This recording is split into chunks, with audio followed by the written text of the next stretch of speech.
Alors voilà, donc la cataracte ivitique, c'est le nom que j'ai donné aux interventions de cataracte en phacoémulsification chez des patients qui ont eu des IVT multiples.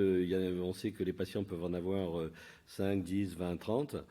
Et donc, il faut être alerté par des opacités qui sont situées dans les zones. Alors, il faut bien sûr interroger éventuellement l'ophtalmologiste qui a fait les injections. Donc là, je vais vous montrer l'intervention avec là le repérage d'un capsulorhexis bien centré, centré Drofan. C'est important pour la suite. L'hydrodissection classique qui sépare le cortex de la capsule postérieure. L'hydrodélinéation qui sépare le noyau du cortex, donc avec un rhexis toujours intact. La phacoémulsification ici. Donc je vous rappelle que ce ne sont pas les ultrasons qui rompent les capsules, mais c'est l'aspiration du phacoémulsificateur. Donc les causes de rupture sont bien connues, aspiration par le phaco ou trait de Drofan qui peut faire le tour. Et donc ici, on voit qu'il n'y a aucune manœuvre dangereuse pour la capsule postérieure. Voilà, c'est accéléré, bien entendu. Alors, le lavage des masses, vous voyez qu'il y a un tapis de cortex. Le trou, l'orifice de la canule d'IA est toujours vers le haut. Il n'y a pas eu d'effet de toile d'araignée par traction de la capsule postérieure. Et de toute façon, pour rompre la capsule, il faudrait tirer en plus de l'aspiration quand on a la canule d'IA. Et là, regardez ce qui se passe dans cette zone ici. On peut supposer que l'adhérence du cortex avec la capsule postérieure préexistait à l'intervention. Il n'y a pas eu de manœuvre iatrogène de rupture capsulaire.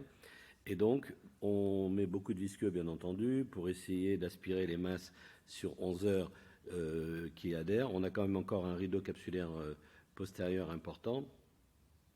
Donc un zoom sur la zone. Il va falloir changer le fusil d'épaule et ne plus mettre un implant intrasaculaire, mais un implant 3 pièces dans le sulcus, avec éventuellement modification de la puissance de l'implant. Donc il faut en disposer au bloc opératoire. Et donc vous voyez ici qu'on va pouvoir, après avoir fermé la pupille, aspirer les masses. Et donc tout ça, c'est pour attirer votre attention sur le fait qu'une cataracte ivitique n'est pas une cataracte standard et vous pouvez vous retrouver avec des problèmes comme ceci, un rhexis intact et une fragilité préexistante. Donc les publications montrent qu'il peut y avoir un traumatisme iatrogène non identifié lors de l'IVT par un traumatisme capsulaire infraclinique. Il y a également une modification par les produits. Et pour terminer, je voudrais vous montrer... Alors là aussi, c'est l'injection, les EVD triamcinolone, bon, c'est peu utilisé maintenant. Je voudrais vous montrer ceci avec une ouverture latérale. J'ai fait une petite poncture, comme vous voyez ici à gauche, de la capsule antérieure. Et en faisant le rhexis, vous voyez que la capsule n'a pas été perforée. Donc, on peut blesser une capsule antérieure, la délaminer comme vous le voyez ici.